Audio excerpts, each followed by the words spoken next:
అప్పుడు ఠాగూర్ చేసే టైంలో నాకు గుర్తు, నేను టెలివిజన్‌లో చాలా బిజీగా ఉన్నాను అప్పుడు. టెలివిజన్ చేస్తున్నాను. ఆల్మోస్ట్ డేకి 4 షిఫ్ట్స్ చేసేవాడిని. 4 ఓహ్ మై డైలీస్ గాడ్! చేసేవాడిని. సో, మార్నింగ్ అరౌండ్ 5:00 స్టార్ట్ అయితే, మళ్ళీ నెక్స్ట్ డే మార్నింగ్ 3, 4:00 ఇంటికొచ్చేవాడిని. ఆ నెక్స్ట్ షూటింగ్ తాలూకు కార్ అక్కడ ఉండేది. ఏదో ఓహ్ మై గాడ్! వెళ్ళడం, స్నానం చేయడం, మళ్ళీ ఆ సీరియల్ తాలూకు కాస్ట్యూమ్స్ పడేసుకోవడం, వెళ్ళిపోవడం. వెళ్ళిపోవడం. So, okay. నేను మా ఇంట్లో వాళ్ళు అడిగి, "నువ్వు ఎప్పుడొస్తున్నావు? ఎప్పుడు స్నానం చేస్తున్నావు? ఎప్పుడు వెళ్ళిపోతున్నావు? మళ్ళీ ఎప్పుడు వస్తున్నావు?" ఇలాగ అంటే ఒక రేంజ్‌లో కష్టపడ్డాం అప్పుడు. అప్పట్లో 'ఠాగూర్' బాగా. గారు. ఓకే. ఆ టైంలో ఏంటంటే టెలివిజన్ చిరంజీవి గారు చూడకపోయినా, చిరంజీవి గారు నాకు చెప్పిందేంటంటే, వాళ్ళ అమ్మగారికి చాలా పెద్ద ఫ్యాన్ అంట నాకు అని చెప్పారు. ఓహ్! సూపర్. వాళ్ళ అమ్మగారు ఎక్కువ ఋతురాగాలు ఇవన్నీ బాగా ఎక్కువ చూసేవాళ్ళంట. హుహు. సో, నాతో చెప్పారు, నువ్వు నీ పెద్ద ఫ్యానే అమ్మ ఇది అది" అని చెప్పారు. ఆ టైంలో 'ఠాగూర్' జరుగుతున్నప్పుడు ఓన్లీ నాకు, చిరంజీవి గారికే సీన్ ఉంటుంది. దాంట్లో యాక్చువల్‌గా ఏంటంటే, ఆయన హీరో గారు కాబట్టి, స్టార్ కాబట్టి, ఫస్ట్ ఆయన వర్క్ చేసి పంపిస్తారు జనరల్‌గా అయితే హ్మ్. ఎవరైనా. అది ఆయనకి తెలుసు.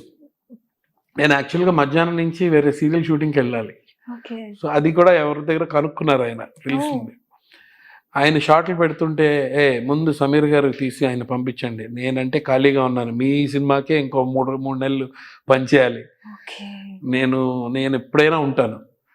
ముందు ఆయన్ని తీసి, ఆయన క్లోజప్స్ అవి తీసేసి, ముందు ఆయన పంపించండి. ఆ తర్వాత మనం చేసుకుందాం అని వి మన వినాయక్ గారికి చెప్పారు. Oh my god! That's why he is megastar. That is why he is megastar. That's true sir. అది చాలా రేర్ క్వాలిటీ. హ్మ్. చాలా మందికి అంటే డైరెక్షన్ వాళ్ళు గానీ, డైరెక్టర్స్ గానీ, ప్రొడక్షన్ గానీ ఏమంటారంటే జనరల్‌గా అదేంటి హీరో గారిని కూర్చోబెట్టి ఈయన షాట్లు జనరల్‌గా అంటారు. హ్మ్. ఆయనే వచ్చి చెప్పేసిన తర్వాత చెప్పినప్పుడు ఇంకెవరేం చేస్తారు? టక్కుమని ఇంక నా షార్ట్స్ పెట్టేసి, సమీర్ నువ్వు వెళ్ళిపోమ్మా, నీకు వేరే షూటింగ్ ఉంది కదా, నువ్వు వెళ్ళిపోమ్మా, నా వర్క్ తర్వాత చేసుకుంటా. Oh my God!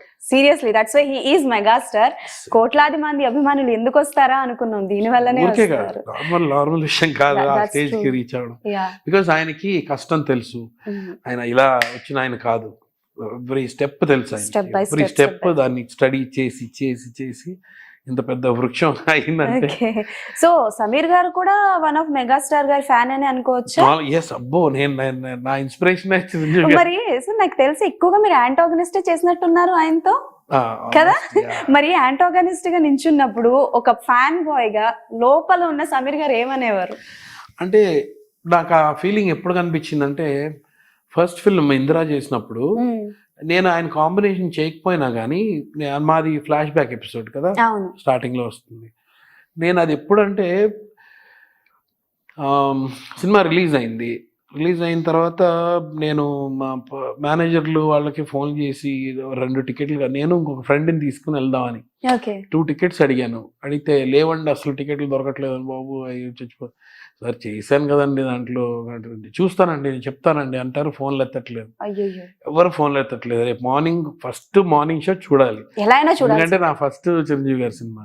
చిరంజీవి గారి సినిమా రిలీజ్ అయినప్పుడు మార్నింగ్ షో ఎలా ఉంటుందో మనందరికి తెలుసు. అమ్మో! అదొక బీభత్సం సార్ పండగ. అసలు. అది అన్నిటికన్నా పెద్ద పండగ. చాలా. సో, నేను నా చెప్పులు పారేసుకున్న రోజులున్నాయి. షర్ట్లు చింపేసుకున్న రోజులున్నాయి. ఓకే. గేట్లు ఎక్కి దూకిన రోజులున్నాయి.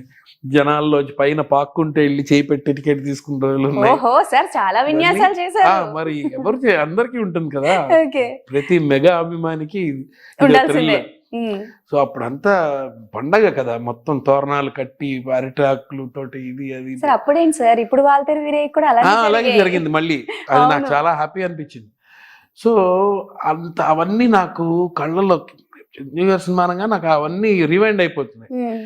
ఇప్పుడు నేనేంటి ఆయన సినిమాలో నేను ఇప్పుడు కనిపిస్తానా ఇక్కడ ఈ స్క్రీన్ మీద? నేను ఆయన సినిమాలో నేను what is this, I'm not able to believe అని. Full of excitement. Full of excitement. వీళ్ళు టికెట్ ఇవ్వట్లేదు. అయ్యో! సో, నేను ఫస్ట్ షో చూడకపోతే ఇంక వేస్ట్ జీవితం, మనం చేసిన సినిమా కూడా. నేను అక్కడికి సంధ్య 70mm వెళ్ళిపోయాను హ్మ్. క్రాస్ రోడ్స్‌కి. హ్మ్. వెళ్ళిపోయి ఇంకా ఏదైతే అయిందని అక్కడ చూస్తే విపరీతమైన జనాలు, లోపలికి వెళ్ళడానికి ఓకే. లేదు అసలు. ఇంకా ఫస్ట్ షో కూడా అవ్వలేదు. హ్మ్. అయితే ఎక్కడో మార్నింగ్ 4:00 షో ఏదో ఎక్కడో వేశారు ఏదో థియేటర్‌లో. కొంతమంది ఎక్కడో ఫ్యాన్స్ చూసారు ఆ షో. అది చూసి నన్ను దాంట్లో చూసేసి మళ్ళీ వీళ్ళు ఫస్ట్ మార్నింగ్ షోకి వచ్చేసారు ఇక్కడికి. ఓకే, వాళ్ళు నన్ను చూసి గుర్తుపట్టేశారు. గుర్తుపట్టేసి అన్నా సూపర్ చేసావు అన్న, సూపర్ అదే అని వాళ్ళు ఉక్కిరిబిక్కిరి చేసి. దాని తర్వాత మా వాళ్ళు కనిపించారు, మేనేజర్లు వాళ్ళు వీళ్ళు కనిపిస్తే టికెట్ అండి నేను ఒక్కడే వచ్చాను, ఫ్రెండ్ని కూడా తీసుకున్నాను, అట్లీస్ట్ నన్నైనా పంపించాను అంటే టికెట్ నిజంగా లేదు సార్ మీరు వచ్చాను మాతో పాటు. టికెట్ లేదు, నించొని చూసా సినిమా ఇంద్ర. ఫస్ట్ మూవీ మీరు నించొని చూసా. That was a life time experience for you. నించొని చూసాను. అప్పుడు నా సీన్ అక్కడ వస్తుంటే స్క్రీన్ మీద ఈ జనాలు అసలు ఆగట్లే, క్లాప్స్, గోల.